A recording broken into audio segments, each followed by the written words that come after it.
Hello, everybody. Okay, so today we are continuing on with the nursing school mindset edit. And today we're talking about doing the reading for nursing school. And here's why it's part of the mindset edit. Because if you're a new student, chances are you've heard horror stories or you've already started buying your books and you've seen how many you have, and you think to yourself, how am I ever going to read all of this? Okay, that's a legitimate question to ask. And then if you're a continuing student, you've seen how much reading is assigned, and maybe you've tried really hard to keep up with it and you haven't been able to, and you always feel behind or like you're never ever going to meet that standard. It's a very, very high standard. So, what I want to say about this is yes, there is a ton of reading that is assigned in nursing school. So, I want you guys to hear about something that was really eye-opening for me when I was doing my graduate school work. And I was taking a class on how to design an educational program. And it came up, this topic of the assigned reading for the students. And the instructor basically said, we know there's never going to be enough time for them to do all of it. But because of accreditation bodies, requirements, all these types of things, they had to assign all of this reading, even though they knew good and well that the students were never going to have time to do it and that they were going to struggle with even this perception that they had to get on that hamster wheel of constant reading. Now, that's the first thing.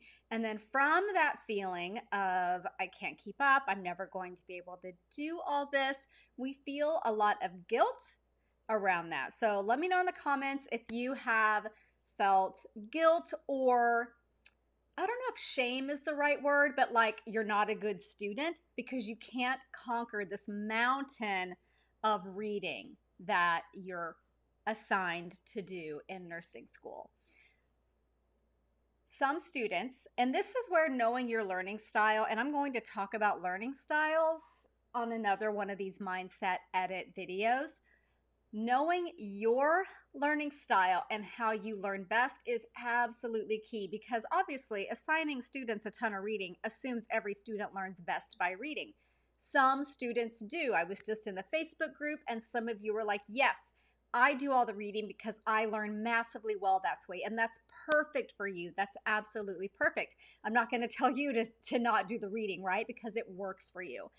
For a lot of people, maybe even most students, reading is reading at this, when I'm reading like a really good mystery story or some true crime, I'm in it, right? I'm super engaged, but maybe not as engaged reading a textbook. So it might be a more passive for you, a more passive way to learn. So we want to avoid spending time on passive learning and really try to make this reading for nursing school using these textbooks more active. Does that sound like something you guys are interested in trying to do? Teresa says she feels like she's cheating to skip all the reading and just get to the objectives. You're not cheating, Teresa. Absolutely not. Oh my gosh, Ashley, I love this comment. It almost feels that way because yes, I mean it's absolutely ridiculous. Yeah, okay. Okay, so you guys are you're feeling this whole reading thing, right? Okay, so again, if your learning style is hardcore reading is the way to go, stick with what you know, stick with what you're good at. If you can read fast and have very good reading comprehension and ability to recall, hallelujah, you're in luck because nursing school is going to use the heck out of that, right? But if you don't quite learn best that way and you want to make better use of your time and stay more engaged with active learning, raising my hand here, then we're going to change how we think about reading for nursing school, okay? So, there's like three options that I like to talk about with students. So, the first option is just use your textbooks as reference books. Okay, you don't go pick up the encyclopedia and read it. You don't just go pick up the dictionary and read it, right? You actively go searching for information that you need. And then when you find that information, it's super, super helpful, right? So use it only as a reference book, and we use it to fill in the gaps. And the gaps would be after a lecture, after an online module, something's not quite clicking, or if you're going through the lecture or the module objectives, and I encourage students to go through the objectives of the lesson and then try to write notes to those objectives. If something is not making complete sense, there's a gap, you want to go deeper, guess what is a beautiful resource for that? Your textbooks, okay? So that's option number one, using them only as reference books, like you would a dictionary or an encyclopedia. Another option, and this would be for the student who does learn by reading, but maybe not as at the same, intensity as someone who's going to read every single word of the book, is take a look and skim before the lecture, before the online module, before the whatever, so that you can go into lecture kind of primed. You're like priming the pump, right? And then use the book as a reference after the fact to fill in the gaps. We're going to talk about skimming in just a minute. And then the third option, and yes, there are classes occasionally where the instructor is going to rely really heavily on the textbooks. I had 2 classes like that, maybe 3. I think, yeah, I'm gonna go with 3. 3 classes like that for nursing school.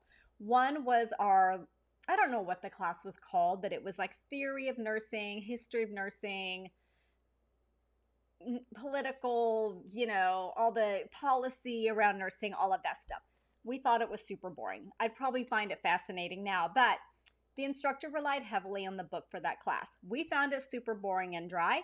So we each, like maybe 8 or 10 of us, took turns taking a chapter and outlining the chapter. So really, you only had to read carefully, like 2 or 3 chapters for the whole semester. As long as you're with a group of other students that are reliable, that put out consistent good work, outlining the chapters with a group of friends is an awesome way to do the reading for a class that relies heavily on the book. And then again, going back and using it as a reference to fill in the gaps.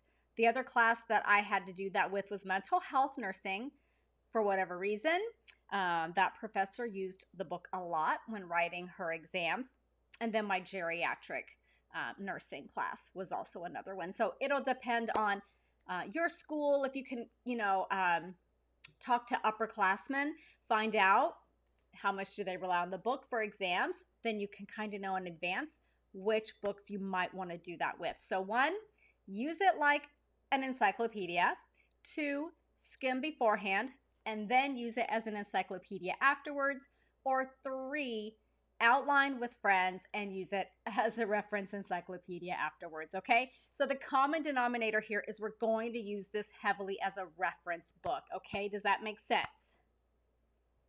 All right, Erin says she learns best when combining different methods. Absolutely, Erin. I'm the same way. I need to read it. I need to hear it. I need to watch it. I need to draw a picture of it. Like, I need everything, right? Oh, yeah, Ashley says the cost of the books. Yeah, I know. That's a hard pill to swallow with nursing school. Okay, so I'm going to talk a little bit about skimming your books and how to do that in a purposeful way for nursing school, okay? So as you're skimming the chapter, read the introduction if there is one. Obviously, you want to get a feel for what the chapter is about. Now, obviously, if you're reading a chapter on respiratory disorders, you know that it's going to be about respiratory disorders. But maybe look and see what conditions specifically they're going to talk about as exemplars. COPD, asthma, if you're doing a respiratory disorders chapter, COPD, asthma, pneumonia, those will be kind of like the common ones. Find out what you're going to be learning about. Read the subject headers, okay? And as you're reading these things, it's not read it and move on. You're going to make an active decision when you read the subject headers. Do I need to dive in deeper with this? You may not, but reading the subject headers will give you a even clearer idea of what this chapter is about. Remember, we're doing this before we go to lecture, okay? And then I want you to pay really close attention to anything artsy, okay? So charts, diagrams, tables, illustrations, photos, graphs. Look at those and try to understand what they are trying to convey to you, okay? A lot of times in nursing textbooks, it's going to be signs and symptoms and nursing interventions, or maybe it's a little um, care plan, that's been called out on patients with pneumonia, and it'll have a little care plan there. That's absolute gold, you guys. So pay attention to those kinds of things. If there's some kind of text box where the text has been pulled aside in its own little area, like a call out box, that's really important, okay? There's a light shining on that. Read that. Obviously, numbered or bulleted lists, especially if it's step by step. You probably want to know the step by step things, especially for some kind of a skill that you're learning. And then bolded or italicized words and phrases. Look at them and then decide, does this answer a question for me, or does it bring up more questions for me? And if it brings up more questions for you, then you're going to read a little deeper into that paragraph. But if that's enough information from that bolded sentence, phrase, or word, and you can move on, then you can move on. Does that make sense? So you're kind of deciding as you go what needs to be looked at more deeply. And the two things that I would say are, is it answering a question that you have in your head about this? Let's say it's a disease condition. And then it'll be easier to figure this out as you go, but is it the must know information? So as you're reading, especially when you're reading your med surg text, okay, that book is like this big, right? You want to be looking at, how would you be approaching this disease condition if you're the nurse at the bedside? And you guys that have been listening to me for a while know that I summarize nursing in basically one sentence. You see problems and you fix problems. That is your whole job right there, okay? If you weren't sure what nurses did, we see problems and fix them. So as you're reading about pneumonia, for instance, what are the problems the patient is having and what are you going to do about it? And if you glean that information from your text, then you're studying the right information, okay? So somebody had mentioned that in the Facebook group, like, I'm not sure what to study. I'm not sure what the right information is. The nursing implications are always going to be the most important things. Now, I'm not going to say your professor's not going to throw in a really lame test question that asks you about some statistics about smoking. They might, but in general, it's going to be more like, what problems are you going to see and what are you going to do about it, okay? And you can use the latte method that I developed if you really want a framework for that. And I will put a link to, I'm going to just write myself a note. I'm going to put a link to a podcast episode where I talk you through the latte method. I use it all the time when I'm teaching students because it really forces you to think like a nurse and think through disease conditions and the nursing care of those patients, okay? And then I want you to, look at the chapter summary if there is one, read that, and then if there are practice questions, take the time to do those. Take the time to answer the questions or read the question and then go hunt for the answer, okay? Use your book as a reference. It's an encyclopedia, it's a dictionary, okay? And that's it, you guys. That is the general way I recommend students read for nursing school if they are not like 90 to 100% learn by reading, okay?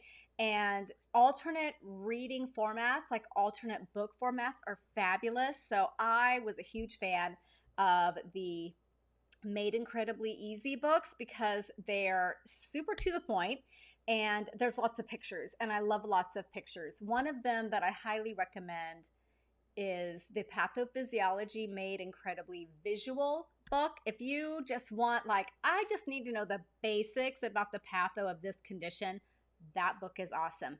Pathophysiology made incredibly visual. I still use it. I still use it today.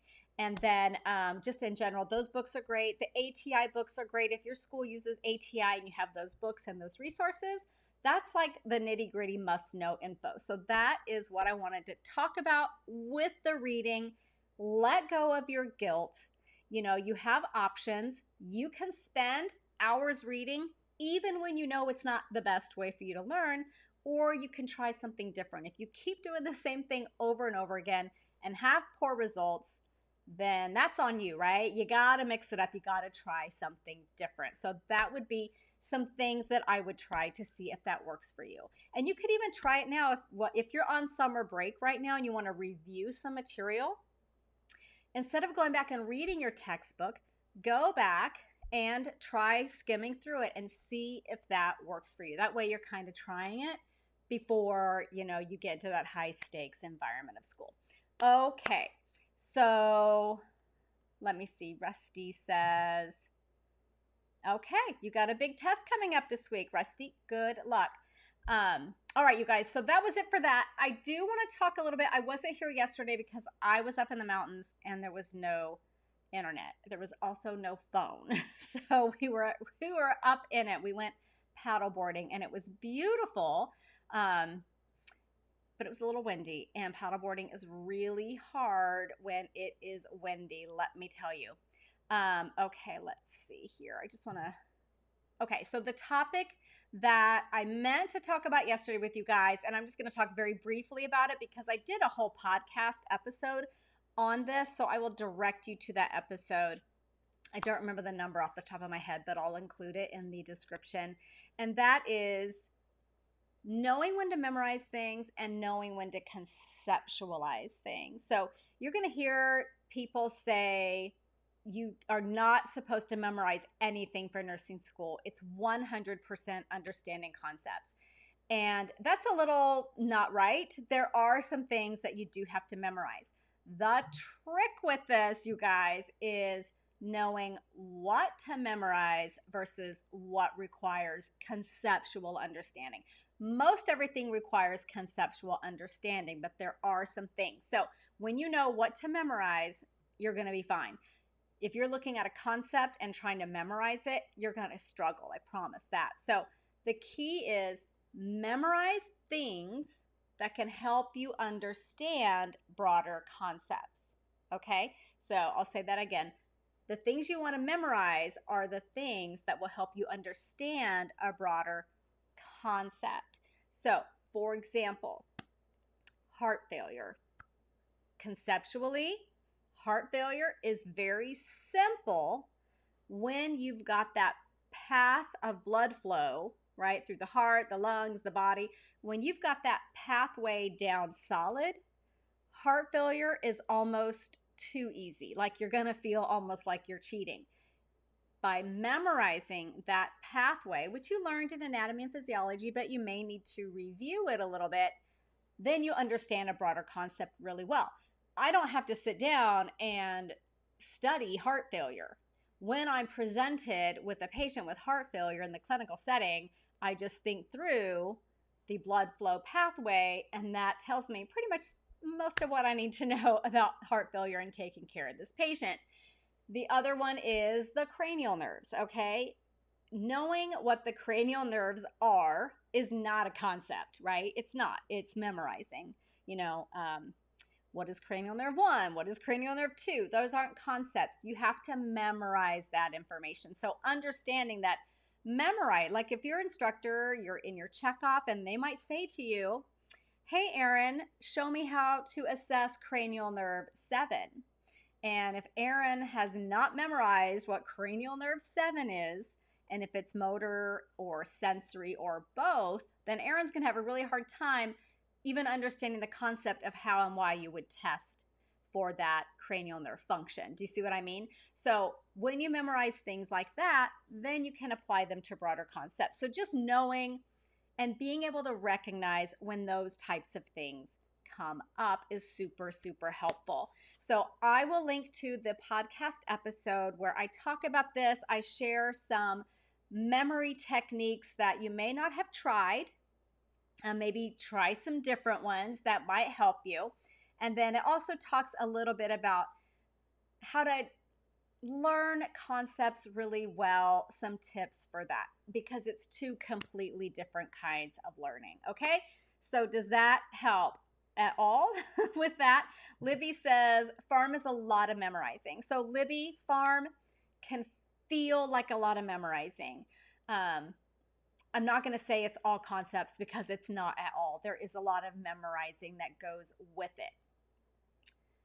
Pharmacology is one of those things that, is it being taught at your school as its own class? Is it before your med surg? Is it concurrent? I'm really curious how schools teach pharm, because I find that when students take pharmacology separate from a med surg course, it's harder because there's no context, right? So I'm working on a pharmacology course for you guys, and I find teaching and learning pharm in context to be vastly more applicable and more conceptual. But if you can dive into those drug classes, Libby, and really understand how those key main ones work, what's happening in the body, then it's a little bit easier to get those details. But yeah, I mean, there's drug names, there's doses, there's side effects, there's a lot of stuff that you're gonna feel like you're just tackling it on and memorizing. So I feel you on the pharmacology. That is why I'm making my pharmacology program, because students struggle with this so much. I think schools make it way too complicated when really what we need to focus on is, again, the nursing implications. What problems is the patient having, and what am I going to do about it, right? Okay, Rusty says it's a prereq. Libby says it's online and separate. Have you had med surg yet, Libby? I'm just curious if you've had your med surg class. Okay, Charnel says her school does not have a separate pharm class. So Charnel, is it taught like as you go, and as you learn a disease condition, you learn about the drugs that go with it? That's what I find to be, in my opinion, the best, most applicable real world way to learn pharmacology from a nursing standpoint is that way. Blake, pharm is going to be okay. I promise. Now everyone's all stressed about pharmacology. Okay. All right. So Libby, yeah, you might benefit you when you get to your med surg class, you're going to pull from your pharmacology learning, but I find that it's really hard for students to learn pharm before they learn about the disease conditions, because yeah, you do kind of feel like there's no context, and it's just more of a struggle. So I wish you the very best of luck with that. Yeah, Charnel says it's taught as we go. And do you find that you kind of get it, Charnel, as you go? I'm curious how it works. Libby thinks, oh, she loves it. Yeah, it is really cool. It is really cool. I love pharmacology too. I'm having a blast making this pharmacology class for you guys. Okay, Ashley, I went to Sac State. Did you know that? We're Hornets. Stingers up, girl. When I was in the program, it was taught as a separate class concurrent with Med Surg. I have to say, I think I would have got more out of it if it was taught concurrent with Med Surg, to be honest. But you did know that, Ashley. Okay, yeah. All right, you guys. So that is my spiel about memorizing, conceptualizing. I'm going to talk about pharm more, you guys.